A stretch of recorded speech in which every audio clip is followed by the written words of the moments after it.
I welcome you all to this lesson. Today I am going to discuss a poem, and the name of the poem is To a Butterfly, which is written by William Wordsworth. In this poem, I will discuss line-by-line explanations, word meanings, literary devices, theme, and moral of the poem. So here I begin. First of all, I will discuss the title of the poem, To a Butterfly, which is written by William Wordsworth. Butterflies, as you all know children, cannot see their wings. They can't see how truly beautiful they are. But everyone can see how gorgeous they are. Happiness is like a butterfly. It comes and rests quietly on your shoulder when you least expect it. The poet describes his contemplation of a butterfly and welcomes the butterfly as a reminder of his joyous youth. Now I will tell you something about the poet William Wordsworth.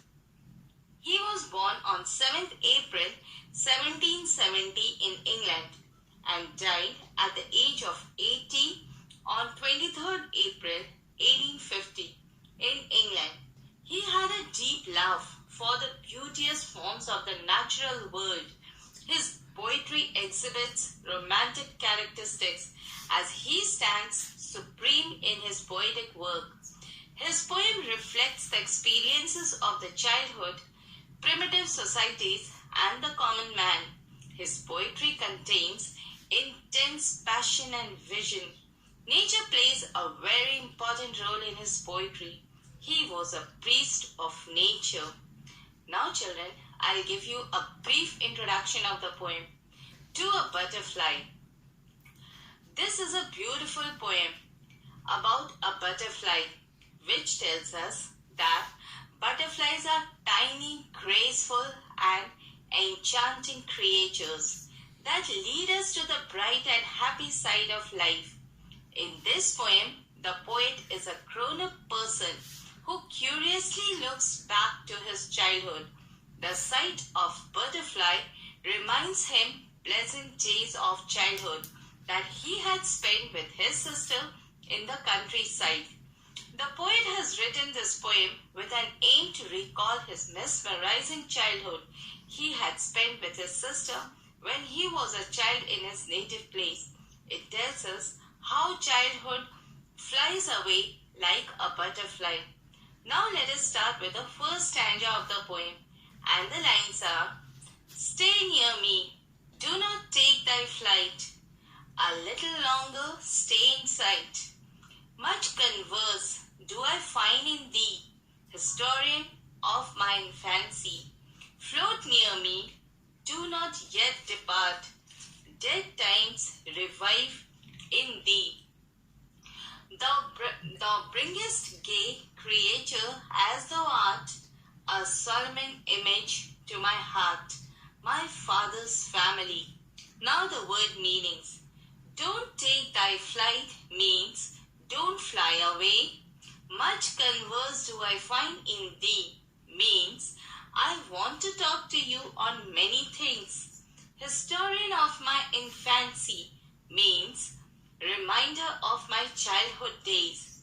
Dead time revives in thee means in you I see the time that has gone by. Flight refers to the ability to fly. Sight means the act of seeing someone or something. Thee refers to you. Art refers to art. Converse means conversation. Historian here refers to the golden memories of the childhood. Infancy means early childhood. Depart means to go away. Revive means to restore. Gay means happy. And Solomon refers to the sad and serious. Now the explanation of the first stanza. In the first stanza, the poet is addressing to a butterfly. The poet asks the butterfly not to fly away from him but to stay a little longer with the poet.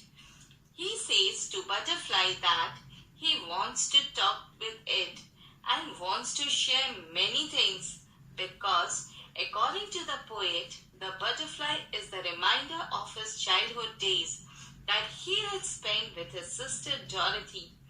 He requests the butterfly to stay with and not to go away because in the presence of butterfly, he sees the time that has gone by, that is, his childhood. He also says that it adds to the memory of his father's family. This is a poem which tells us how childhood flies away like the butterfly. Longing of the childhood is a common feeling for all the adults, a reflection of his love to the nature. In this stanza, we find that the poet is expressing in 4 ways. Pleading to the butterfly not to go away but to accompany him, and the expressions are: stay near me, do not take thy flight, a little longer stay, in sight, and float near me, do not yet depart. These are the 4 expressions where the poet is pleading to the butterfly not to go away but to stay along with him. Now the literary device used in this stanza are: number 1, the rhyming scheme, means the last word of each line is giving a musical effect. The stanza follows the rhyming scheme of AA, BB, CB, CCB, and the words in the stanza are flight, sight, thee, infancy, depart, thee, art, heart, and family. The second literary device used is inversion. Inversion is a figure of speech which is used to maintain a particular meter or rhyme scheme in poetry to emphasize a specific word in prose.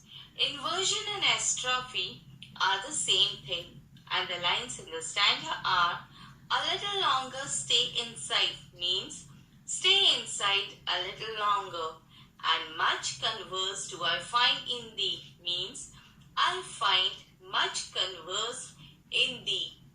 Now I will discuss the second stanza of the poem, and the lines are: oh pleasant, pleasant were the days, the times when in our childish place, my sister Emmeline and I together chased the butterfly.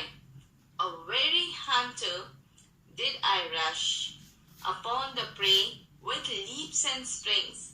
I followed on from brake to bush, but she, God loves her, feared to brush the dust from off its wings. Now the word meanings. Pleasant, pleasant were the days means the days were happy and beautiful. In our childish place refers to in our childhood games. A weary hunter did I rush upon the prey means I rushed upon the butterfly. I followed on from brake to bush means I followed the butterfly everywhere. Pleasant means pleasure or happy. Chase refers to something pursued. Hunter means a person who searches for something. Leaps means to jump. Feared means scared or afraid. And brush means to scrub or to clean. Now the explanation of the second stanza. In this stanza of the poem, the poet depicts the presence of butterfly, reminding him of his childhood days and telling that the days of his childhood were very pleasant, as those golden memories in his vision reminds him of those beautiful days when, along with his sister Emmeline or Dorothy, chased the butterfly as a part of their childhood activities. He reminds that he used to chase the butterfly like a hunter, with a sudden quick movements and jumps through the bushes. The poet had profound love for his sister, and says that may God love her, and she was even afraid to touch the wings of the butterfly. Hence, we can say that the poet had followed the flashback technique while writing this particular poem to a butterfly. Now the literary device used in the second stanza are: number 1, the rhyming scheme.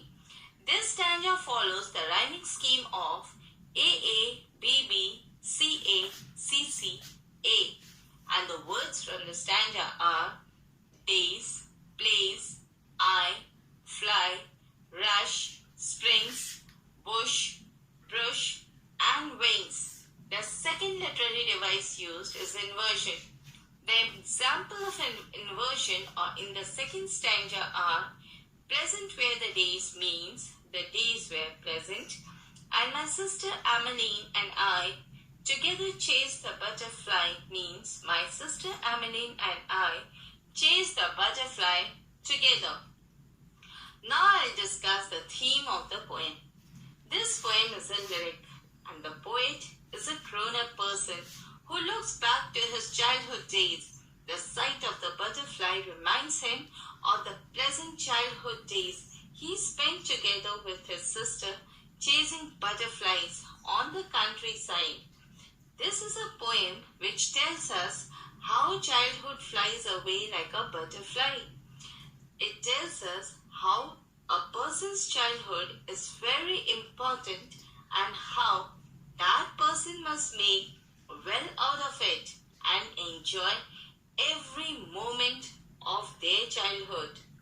By watching a beautiful butterfly flying before him, the poet addresses and curiously watches the butterfly, its beautiful sight, as he is reminded by the golden memories of how happy he was in the company of the beautiful butterflies. Now the moral of the poem. This is a mesmerizing poem where the poet, with the help of nature's beautiful creation, that the butterfly makes us all aware of the fact that time and tide waits for none. Hence, live life like a butterfly. Take a rest, but never forget how to fly. Childhood memories are golden memories, which we all treasure. With this note, I end this lesson. Hope it will be helpful to you in your academics. Thank you for watching this video.